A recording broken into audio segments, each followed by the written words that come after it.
Welcome very much to the House of Commons. As you can see, we are in total disarray, but hopefully we'll make progress. Just by way of introduction, my name is Jim Sheridan, Member of Parliament for a place called Paisley, which is in Scotland, and I'm a proud member of the all-party Cyprus group, and we certainly work as a collective group to try and promote the best interests of Cyprus. And hopefully we can do that in a clear and constructive way. I know there's some other people who are coming, they're on their way, and they're stuck at Trafalgar Square, but they will be here soon. We have Andy Love. Andy is also a member of the all-party group on Cyprus. And Andy will be saying a few words, but he has to go early doors because he's got another appointment. But tonight's meeting is about your meeting. It's about looking at the whole situation of human rights in Cyprus and the importance of human rights in Cyprus. Some of us have been out and seen some of the atrocities out there in terms of sacred places that's been desecrated by vandalism, and I think that's the only word that I can think of using. So we can clearly understand the problems that you're facing and the challenges that face you as a country ahead. So, without further ado, could I maybe just ask Andy to say a few words in terms of where we as a parliamentary group are going and how we see the challenges developing over the next few months and the next few years perhaps.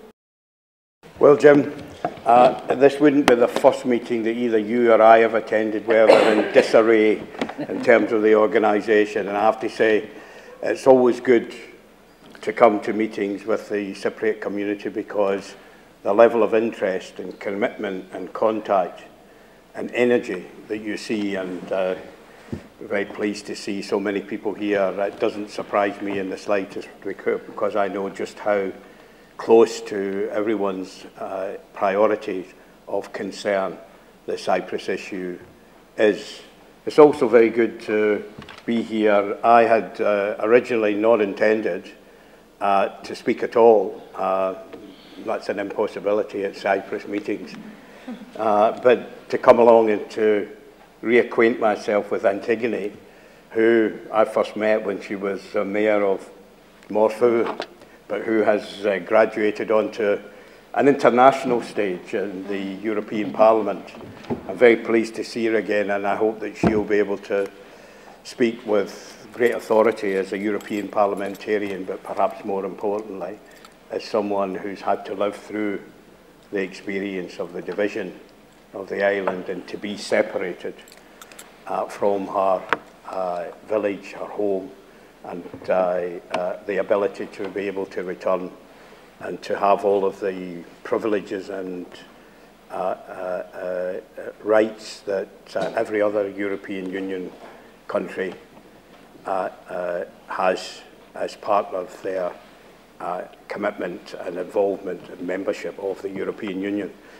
I just wanted to say two things, and I do apologise for repeating myself because I know many of you will have heard a lot of this before, but I say it because it's important and because it's true. The first is that Cyprus has many, many friends in the British Parliament. It has many friends amongst former parliamentarians. It is, as an issue, raised on a very regular basis. I had the opportunity to question the Foreign Secretary last week here in Parliament, and I asked him the question that I suspect is all on your lips, which is, what more, and with an emphasis on the word more, what more will the Foreign Office do to raise Cyprus up the international agenda?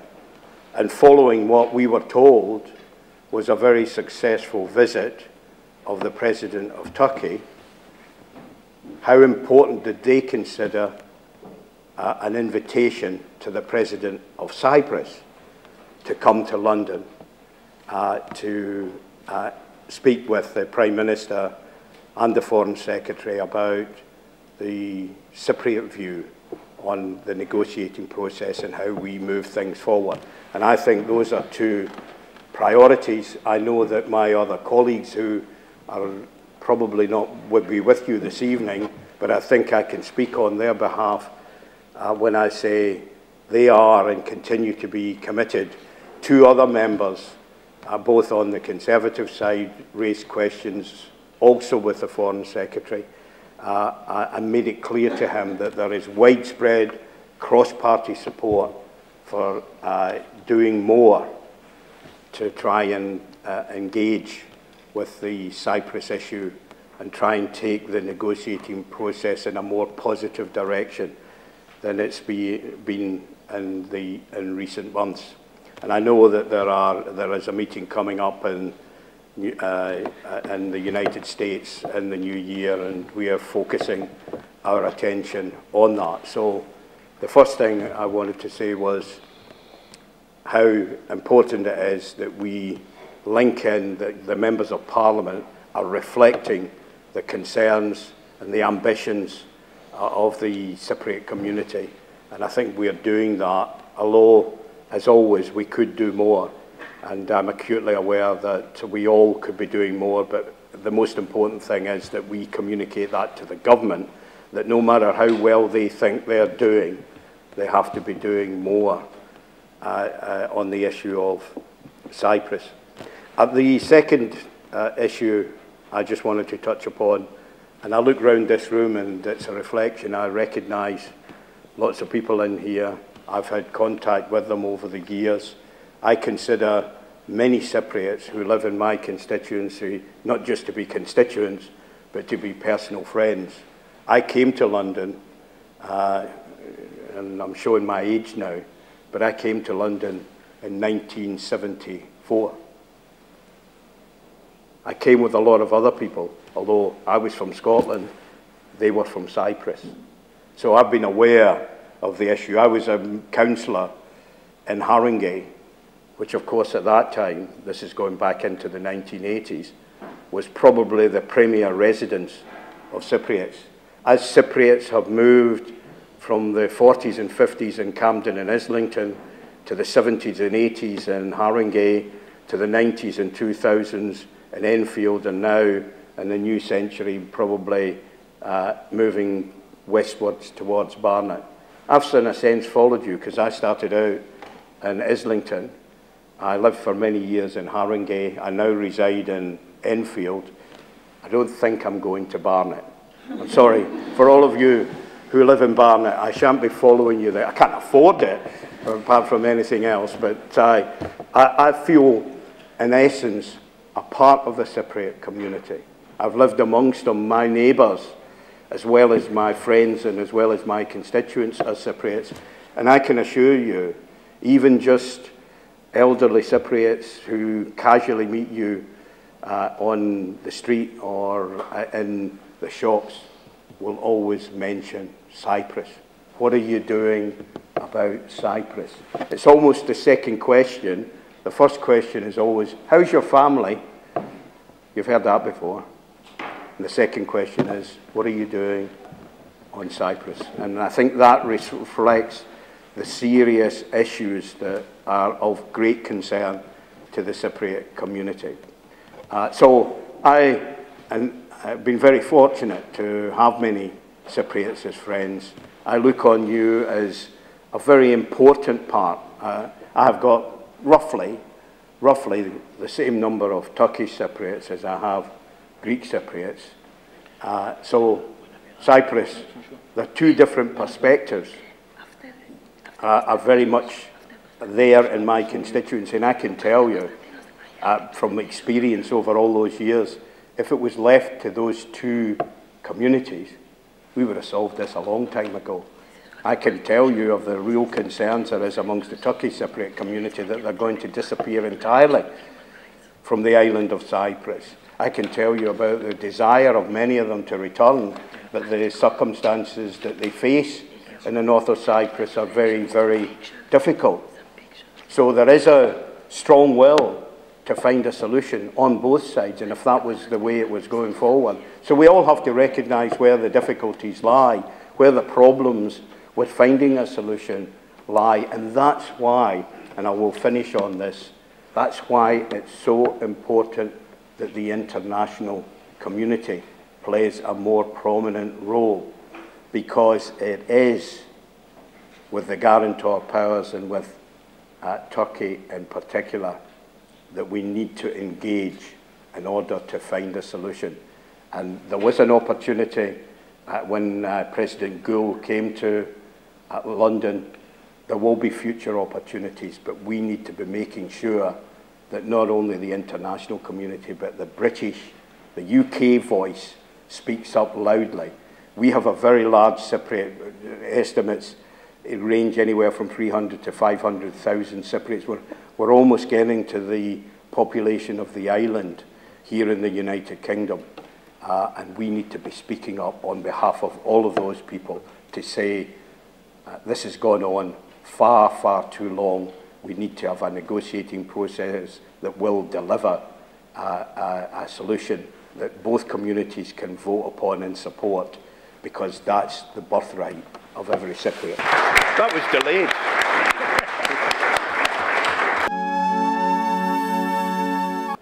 Dear honourable members of the House of Commons, honourable members of the European Parliament, dear President of the National Federation of Cypriots in UK, dear friends.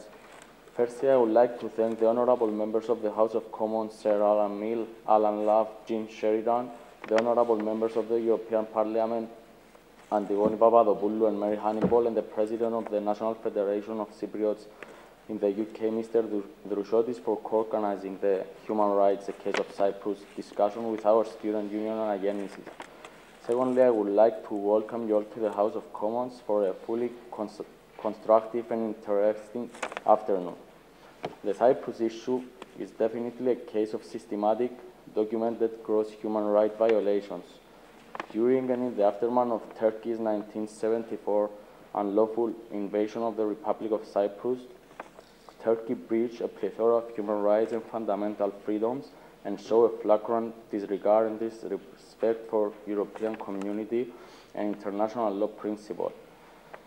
Among others, Turkey forcefully evicted and displaced people from their homes and land, expropriated and usurped Cypriot properties, systematically despoiled and vandalized the Cypriot cultural heritage, and caused the missing of 1619 people, a number which is overwhelming if considered in proportion to the population of Cyprus at the time of the invasion. For ANAGENNISI, the continuation of the struggle carried by our people against the occupation of our land is not an option but an obligation. Patience and perseverance are essential weapons in this effort. We reaffirm our faith in the intertemporal principles, and we emphasize our readiness to continue the effort for freedom. We have the utmost belief that the Cypriot people, Greek Cypriots and Turkish Cypriots, are entitled to live in a common state with security, peace, and freedom and democracy.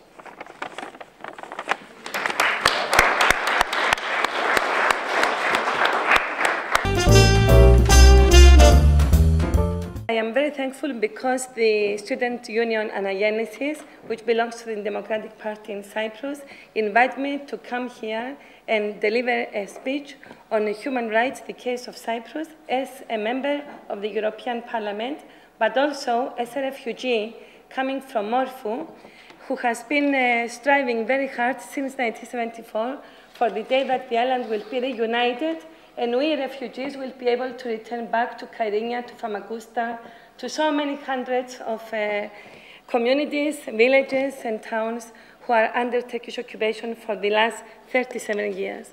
This event is being organized in association with Peter Drushodis, the National Federation of Cypriots.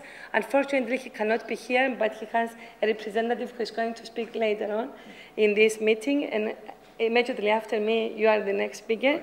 And of course, I must say that it is organized on the occasion of the 10th of December, because as we know, the 10th of December is the International Declaration of the Universal Declaration of Human Rights. The United Nations General Assembly adopted and proclaimed the Universal Declaration of Human Rights on the 10th of December 1948. That was a historical act because a common standard for all the peoples of all nations was set up to promote respect for rights and freedoms, to secure their universal recognition. And today, 64 years after, it is worth remembering some of these articles of the Universal Declaration of Human Rights.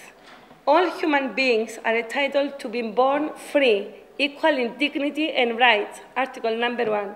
All rights, freedoms without distinctions, Article number 2. They should really have a happy life, liberty, security, Article number 3. Not to be held in slavery, Article number 4.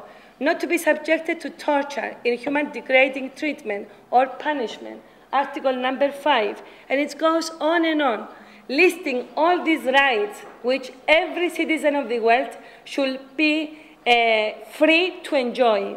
Freedom of movement and residence, own property, not to be arbitrarily deprived of their property, freedom to work, and freedom to education.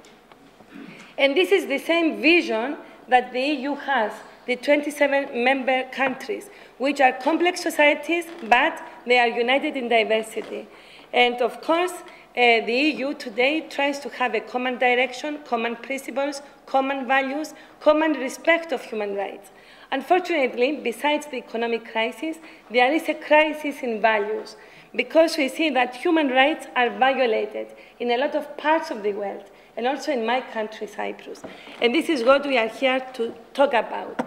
We know about the Convention of the Human Rights of the European Union, and we know about the Charter of Fundamental Rights of the European Union.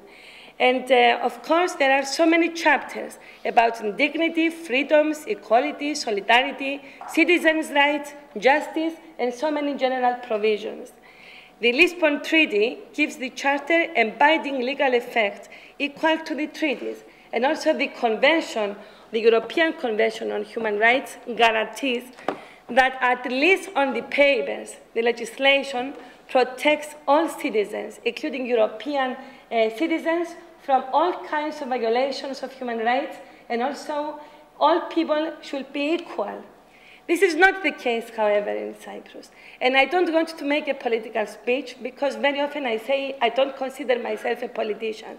I consider myself an active citizen who, in 1974, became a refugee. I was 18 years old at the time. Sula was one of my classmates, and I see her once every 5-6 years. Why? Why I cannot go back to Morpho? Why I cannot go back to Kyrenia? Why so many people of you are refugees and they have to live in London? London is beautiful to come and visit, but Morpho, Kyrenia, and Famagusta are also very beautiful, and we are denied the right to go and visit our place unless we have a passport. And this is unbelievable in the 21st century. And this is unbelievable for me because I am a member of the European Parliament. I can travel everywhere, and when I say I'm a member of the European Parliament, all the doors are open, there is a red carpet, and everybody says, go ahead. But if I want to go to my village, to my town, Morpho, which is now called Güzelyurt, I have to show a passport. And believe me, this is a severe violation of my right as a European citizen to travel freely, to work freely, to decide where I want to stay. And I want to stay, believe me, not in Brussels.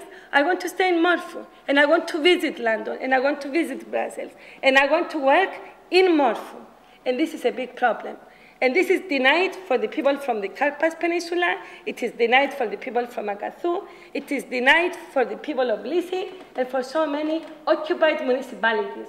We have 9 occupied municipalities.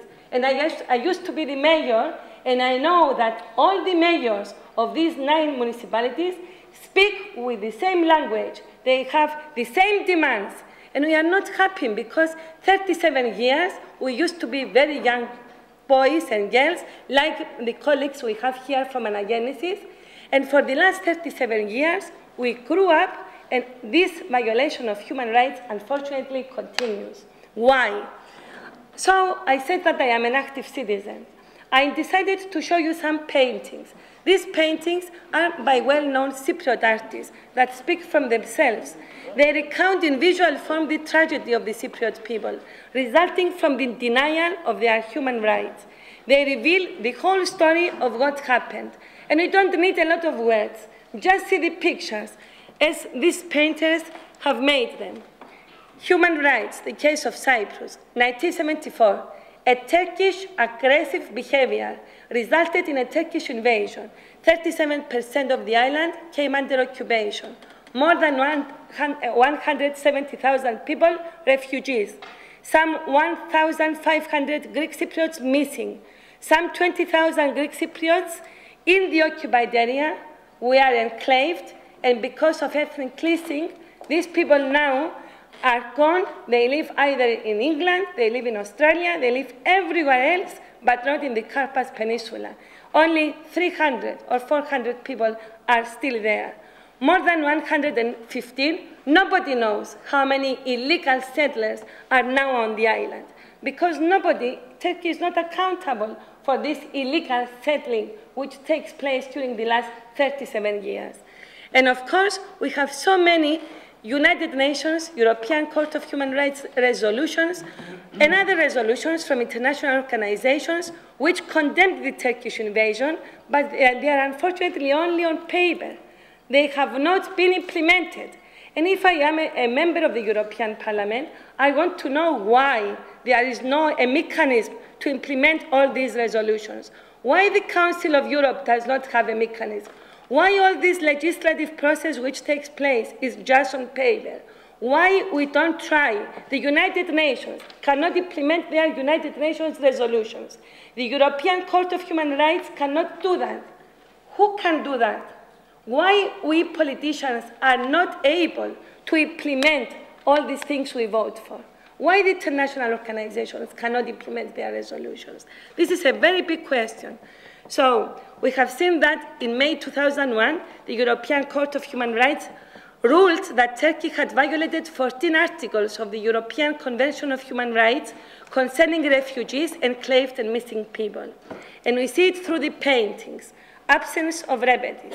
On the top, you see the European Convention of Human Rights, what the Convention says. Article 13, the right to an effective remedy. And down below is the European Court of Human Rights. This has been violated. Article 13 has been violated. There are no remedies. And this was the judgment of the court on Cyprus application, Strasbourg, 10th of May, 2011. Then, UN demands the restoration of human rights of Cypriots. Yes, we have seen these women with the missing. This is a very, very ordinary picture in Cyprus. Women in black, holding black and white pictures of missing people. Yes, we have the UN subcommission speaking about the prevention of discrimination and protection of minorities. This is violated, and a lot of other things are violated. The fate of the missing is still unknown, even though there is a good work taking place, and a lot of Turkish Cypriots as well and Greek Cypriots have been identified, but a lot others will not be identified because Turkey does not provide the information needed. So the missing people is the most tragic aspect of this Turkish invasion. And we see Article number 5, the right to liberty, the security. Everyone has the right to liberty, security of person. No one shall be deprived of his liberty, but unfortunately this is violated, and we see below the judgment. In the prevention of possessions, Article number 1 of Protocol number 1, no one shall be deprived of his possessions.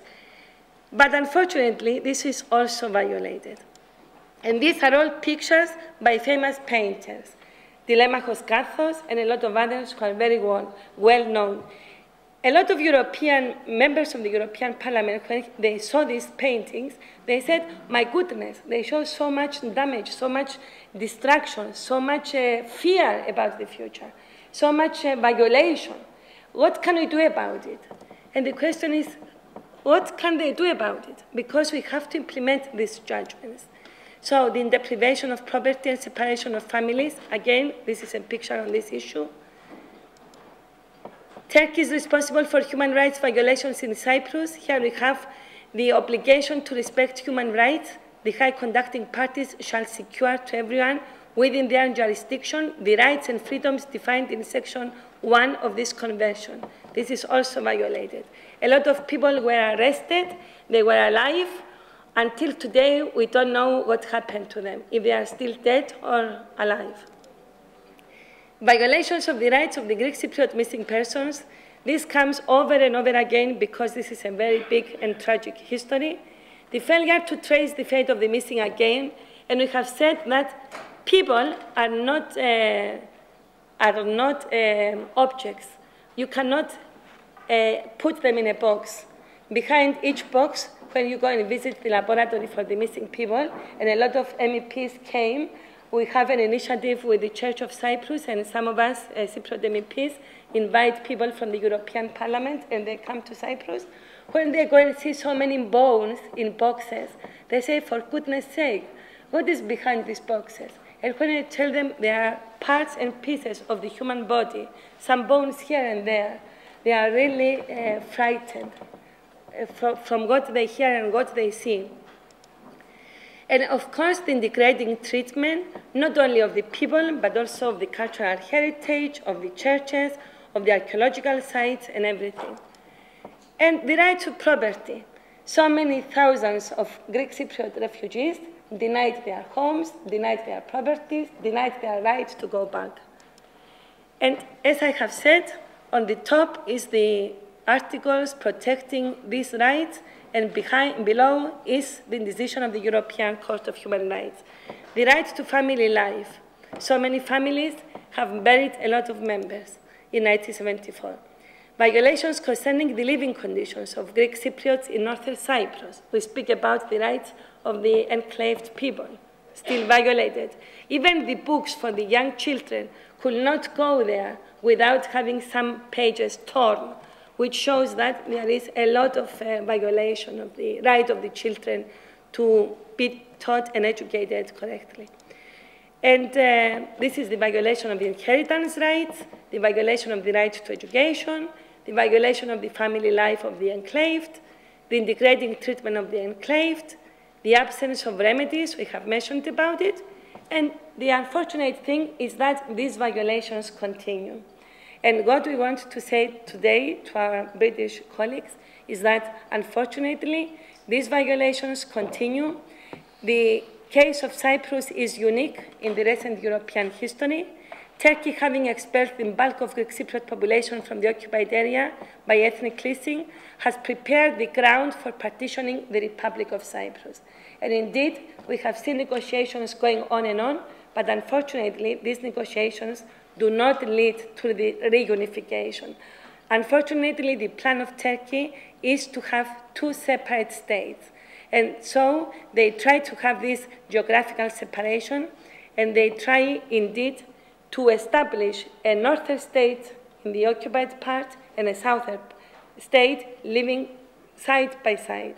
And this is what we want to say, that we say SOS. This is a crisis situation. We don't want two states in Cyprus. The people of Cyprus firmly believe that the international community, and especially Europe, will not permit such an illegal situation to constitute the framework of a solution of the Cyprus issue. Human rights, the rule of law, and respect for human dignity must prevail. And what we want is a united Cyprus where, yes, we should have a federation, a federated state, but of course not two separate states. This is an event we had yesterday in the European Parliament, where foreign MEPs, representatives of the missing persons, our ambassador there came and spoke about the issue. We had a lot of MEPs who came and spoke out, and they said, yes, they should do everything possible for the implementation of these resolutions. And what we did was to put our own Christmas tree in the corridors of the European Parliament. Everywhere at this time you see Christmas trees with very beautiful decorations.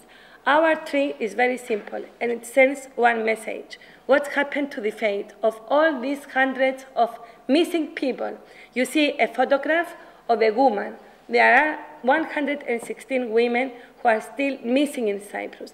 There are 27 children, and there are hundreds of young soldiers or civilians, but also old people who are just civilians, and we don't know what's happened. So if you visit the corridors of the European Parliament since yesterday, you will see this very unusual tree, which says that, yes, we are here to have a nice Christmas season, festivities, but never forget that in Cyprus we still have violations of human rights. And the right of the people to know what happened to their missing is very vital human right. So by coming today here to see you, we like to network with the people of Cyprus, to say that, yes, we are struggling very hard. We want peace to prevail on the island, but we want also freedom in the island. We don't want Turkish troops to remain on the island. We want reunification. And believe me, the parliamentarians can do much more. It doesn't matter if they are British, it doesn't matter if they are from Holland, from Hungary, from elsewhere. The parliamentarians should do something, they should network, and they should try to find mechanisms to implement all these resolutions. Otherwise, by just collecting resolutions for so many years and putting them in the drawers, I think that this is not what our job is. So this is my message today. I wish you all a very nice Christmas, and don't forget that the violations in Cyprus continue, and we have to strive much more to be more demanding, the governments, the parties in Cyprus, the people everywhere, because there is hope if we fight together and if we really demand from the European Parliament and all the other parliaments to behave to the Cypriots as real Europeans. Thank you very much.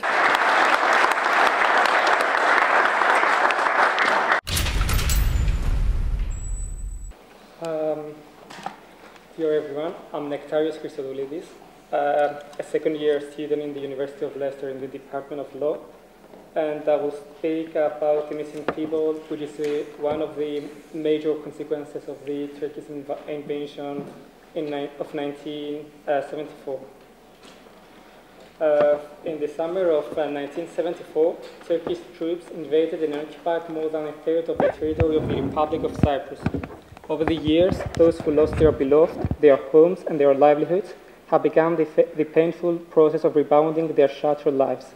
But for us, the fathers, the mothers, the brothers, the sisters and the children of the missing, the passage of time has deepened rather than healed the wounds inflicted by the Turkish invasion. I'm here today talking with a dual role. I'm talking firstly as a young Cypriot lawyer, but primarily as a first-degree relative of missing person. There are about 1,500 missing persons, our relatives. This number includes not only soldiers, but also civilians, and among them women and children who disappeared consequent to the Turkish invasion of Cyprus in 1974. These missing Greek Cypriots were arrested by the Turkish army under the control and command of Turkish armed forces. Subsequent to their arrest, many were transported to Turkey and kept as prisoners in Turkish jails.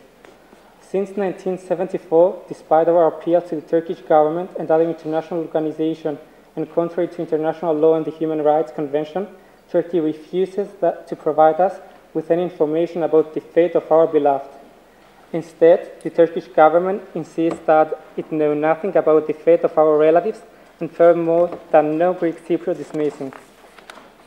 In 1975, the human rights organization Amnesty International presented the Turkish government with a list of 40 missing persons about whom it has complied evidence pointing to their presence in mainland Turkish prisons.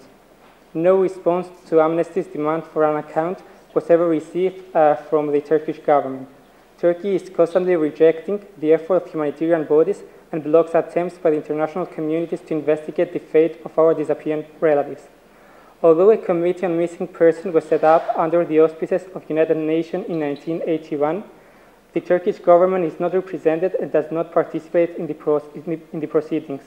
It is not therefore surprising that the committee, after so many years of investigation, has failed to determine the fate of the single disappearing person and to inform the family concerned accordingly. The Turkish government, in its refusal to recognize its obligation to account for the fate of Greek Cypriots, held in its custody that is guilty of one of the most heinous crimes against humanity, the crime of enforced disappearance, a crime which is not subject to time limitation. As the verbal report, which was submitted on September 1984 to the Parliamentary Assembly of the Council of Europe, states, enforced disappearance is one of the most serious violations of the human rights safeguarded by international instruments. It infringed virtually on all the victims' personal rights and many of the rights of their families. The violation cannot be justified by special circumstances, whether armed conflicts, state of emergency, or internal unrest or tension. This ongoing crime is a stain of Turkey's international reputation.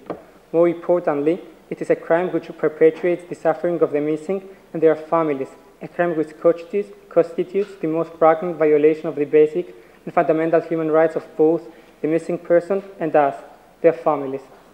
Our one and only demand is a profoundly human being. It is a single demand for the full restoration and respect of the basic and fundamental human rights of the missing persons and of ourselves. Is it too much to ask? Thank you.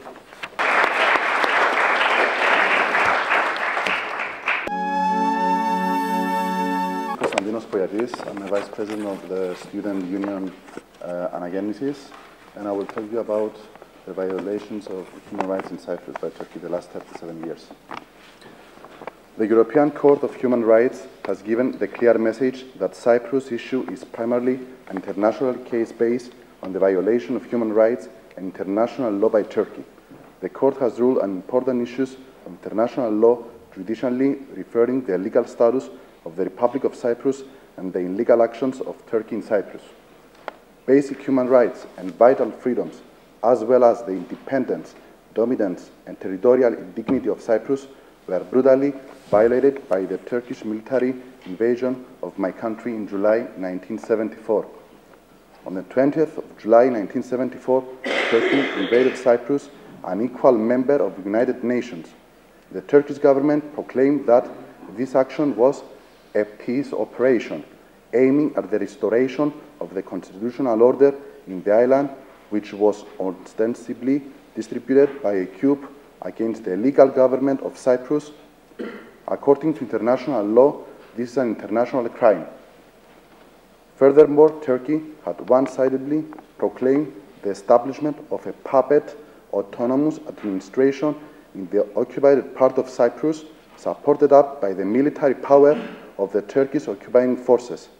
Turkey's efforts to establish an autonomous administration in the occupied north of Cyprus was, of course, part of the plan to turn the independent state of the Republic of Cyprus into two different states. Today, Turkey continues to violate human rights as forcible division of the land and its people along ethnic lines.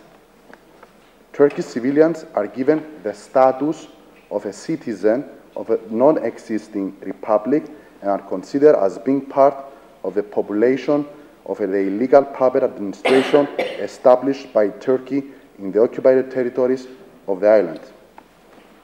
The European Court of Human Rights and the Human Rights Commission of the Council of Europe have established that many crimes were committed in Cyprus by Turkish troops, such as cold-blooded murders, rapes, and inhuman treatment. By committing those crimes intentionally and on a mass scale, Turkey is answerable for war crimes and or crimes against humanity. An interview with Mustafa Organ, who was a Turkish soldier at the time of the Turkish invasion of Cyprus, referred to a massive kill of about 100 Greek Cypriot civilians who had fled to the small village of Mora near Nicosia. Those killed at the exit of the village were women, children who were running for their lives, he said. Little streets and the exit areas were full of civilians, children and women who were trying to get away. These people were killed in a most vicious way, and some of the bodies were cut into pieces. The Turkish invasion of Cyprus forced approximately 1/4 of the Cypriot population to be displaced from their homes and properties situated in the Turkish occupied area of Cyprus. All these persons are still refugees. For so many years, Turkey has refused to comply with the United Nations General Assembly and Security Council resolutions calling for urgent measures to facilitate the voluntary return of all refugees to their homes in safety and to settle all other aspects of the refugees' problems. The fundamental human right of freedom of religion also continues to be violated in Cyprus. However, around 575 churches and Christian religious monuments in the occupied areas, along with our cemeteries, have been willfully vandalized, robbed, destroyed, or converted into barracks of the Turkish army. For us, the right solution is a solution that we want should adhere to international law and the basic principles embodying respect for human rights, democracy, and also lasting settlement on this going tragedy.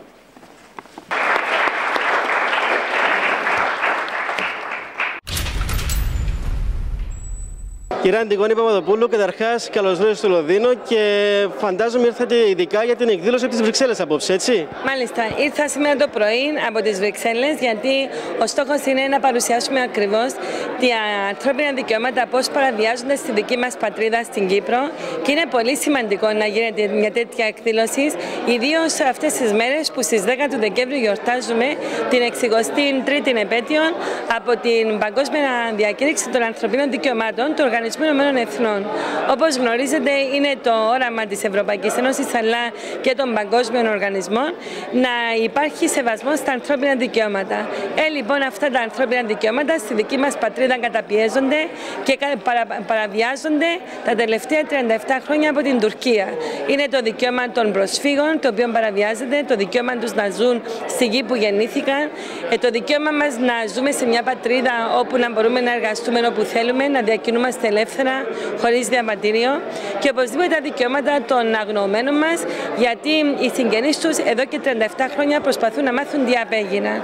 Είναι τα δικαιώματα των εγκλωβισμένων μας, διότι έχουν υποστεί εθνική κάθαρση τα τελευταία 37 χρόνια και οπωσδήποτε το μοίασμα της κατοχής. Το να βλέπεις τη σημαία στο σκλαβωμένο πενταδάχτυλο, τη σημαία της Τουρκίας και να βλέπεις κάθε μέρα την πρόκληση διαβάζοντας το ότι πρέπει να είσαι περήφανος γιατί γεννήθηκες Τούρκος, νομίζω ότι αυτόν συνιστά μία ανήβρη, γιατί ως Ευρωπαίοι πολίτες δεχόμαστε κατάφατσα την προσβολή και το μοίασμα της κατοχής. Και η παρουσία με εδώ είναι ακριβώς για να υπενθυμίσει και στο Αγγλικό Κοινοβούλιο, όπως κάναμε χθες και στο Ευρωπαϊκό Κοινοβούλιο, ότι έχουμε και εμείς οι Κύπροι δικαιώματα και δεν είμαστε κατηγορίας δεύτερης, είμαστε και εμείς Ευρωπαίοι πολίτες που έχουμε και υποχρεώσεις αλλά και δικαιώματα όπως κάθε Ευρωπαίος πολίτης. Κύριε Παπαδοπούλου, πόσο σημαντική βρήκατε και επικοδομητική την απόψινή συζήτηση σχετικά με το Κυπριακό και με την κρίσιμη περίοδο που βρίσκεται η Κύπρος σήμερα? Θεωρώ ότι είναι πάρα πολύ σημαντική αυτή η δικτύωση.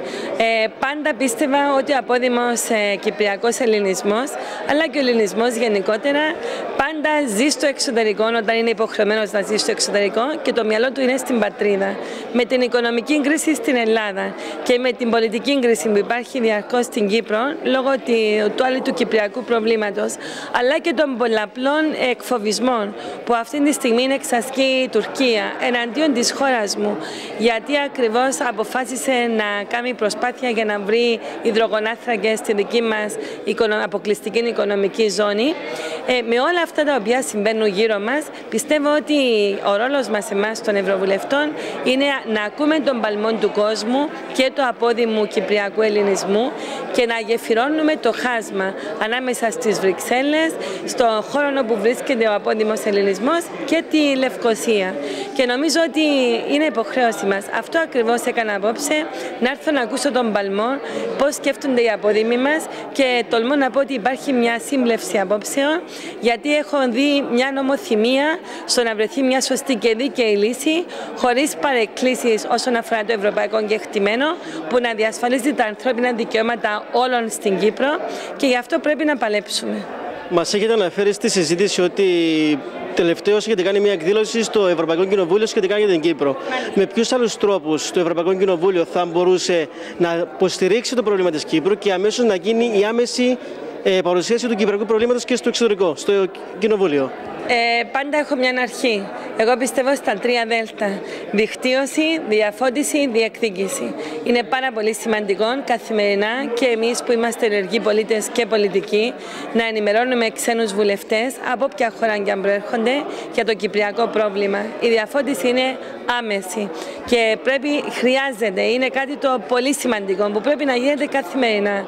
Και μάλιστα θα έπρεπε αυτή η διαφώτιση να μπει κάτω από μια ομπρέλα, ούτως ώστε και οι δήμαρχοι των κατεχομένων πόλεων, αλλά και οι πρόσφυγες και οι μη κυβερνητικές οργανώσεις και η εκτελεστική εξουσία και οι εκλελεγμένοι, είτε είναι διορισμένοι υπουργοί είτε εκλελεγμένοι βουλευτές, να μιλούν την ίδια γλώσσα και να εκπέμπουν τα ίδια μηνύματα διαφώτισης. Όσον αφορά τη δικτύωση, η δουλειά μας πρέπει να είναι να δικτυωνόμαστε διαρκώς και με άλλους πολιτικούς, για να μπορούν ακριβώς να ακούν τη φωνή μας και να είναι συνεργοί στην προσπάθεια για εξέβρεση μιας σωστής και δίκαιης λύσης. Και το πιο σημαντικό για μένα είναι η διεκδίκηση, γιατί με την πολιτική του καλού παιδιού δεν πάμε πουθενά. Εκείνο που χρειάζεται είναι να πιστούν οι άλλοι ότι ναι, έχουμε το δίκαιο με το μέρος μας, αλλά συν Αθηνά και χειρακίνη. Ότι πρέπει και εμείς να διεκδικούμε πιο πολύ, να μην είμαστε απλά οι καλοί μαθητές, γιατί ορίστε, είμαστε οι πρώτοι μαθητές για την Ευρωζώνη, αλλά τώρα η οικονομία μας έχει προβλήματα. Ενώ εάν εμείς διεκδικούμε στο πολιτικό, στο οικονομικό θέμα, σε όλα τα θέματα το δίκαιο μας, πιστεύω ότι και οι άλλοι θα μας σεβαστούν, γιατί λαοί που δεν διεκδικούν το δίκαιο τους, στο τέλος χάνουν. Αρκούνται με τα ψίχουλα των ισχυρών και εμείς δεν πρέπει να αρκεστούμε με ψίχουλα. Και κλείνοντας, απόψε η συμμετοχή των μπάρικων αλλά και των φοιτητών ήταν πάρα πολύ μεγάλη. Πώς βλέπετε τη σημαντική αυτή παρουσία των φοιτητών που σπουδάζουν στο Ηνωμένο Βασίλειο και πώς αυτό γίνεται συνάμα με την άμεση προβολή του κυπριακού προβλήματος στο εξωτερικό? Θεωρώ ότι είναι πάρα πολύ σημαντικό η νεολαία μας να είναι στην πρώτη γραμμή. Χαίρομαι γιατί τα παιδιά της Αναγέννησης, που είναι τα παιδιά που σπουδάζουν εδώ, οι Κύπροι φοιτητές που ανήκουν στο Δημοκρατικό Κόμμα, έδωσαν την ψυχή τους. Ξέρω ότι δούλεψαν περίπου τον τελευταίο μήνα πολύ σκληρά για να φέρουν φοιτητές από όλες τις πόλεις, από τον Μπέρμιχαμ, τον Νότιχαμ και το Λονδίνο, Βόρειο Λονδίνο και άλλες περιοχές. Τους συγχαίρω, γιατί πραγματικά πάντα πίστευα ότι η σκητάλη πρέπει να πηγαίνει από τη μια γενιά στην άλλη και στην πρωτοπορία να είναι πάντα οι νέοι που έχουν σφίγος, έχουν ορμή, έχουν όρεξη και πρωτίστως πρέπει να έχουν και όνειρα. Πρέπει να ζουν και να ονειρεύονται ότι αυτά τα οποία τους αφήνει η παλαιότερη γενιά δεν πρέπει να είναι ερείπια. Πρέπει να είναι ελπιδοφόρα τα μηνύματα που πρέπει να αφήσει η παλιά γενιά στους νέους και να τολμήσουν οι νέοι να πάρουν τη ζωή στα χέρια τους, να παλέψουν. Διότι η ζωή είναι αγώνας. Και πράγματι απόψε είδα αυτόν τον σφρίγος και την ορμή να διοχετεύεται σε πολύ ωραίες ομιλίες που έχουν κάνει οι νέοι μας εδώ, να διεκδικούν τα δικιά τους και ελπίζω να συνεχίσουν. Εγώ πάντως θα σταθώ στο πλάι τους, γιατί έχω παιδιά της ηλικίας τους και ξέρω τι σκέφτονται. Και τα παιδιά πράγματι πρέπει να ονειρεύονται. Τα παιδιά της Κύπρου είναι πολύ καλά μορφωμένα. Οι πιο πολλοί έχουν και δοκτοράτα, έχουν και μάστερς. Είμαστε ένας λαός από τους πιο καλά μορφωμένους στον κόσμο. Άρα μας αξίζει αυτό το ανθρώπινο δυναμικό να το αξιοποιήσουμε στον τόπο μας και να χτίσουμε μαζί ένα καλύτερο μέλλον. Κύριε Παπαδοπούλου, ευχαριστούμε ιδιαίτερα για τον χρόνο σας, για την επίσκεψή σας στο Λονδίνο και καλή συνέχεια σε αυτό το μεγάλο έργο που κάνετε στο Ευρωπαϊκό Κοινοβούλιο. Καλή συνέχεια. Σας ευχαριστώ πάρα πολύ και σας συγχαίρω, γιατί η παρουσία της ελληνικής τηλεόρασης εδώ πράγματι δίνει φωνή στη φωνή μας. Σας ευχαριστώ ιδιαίτερα.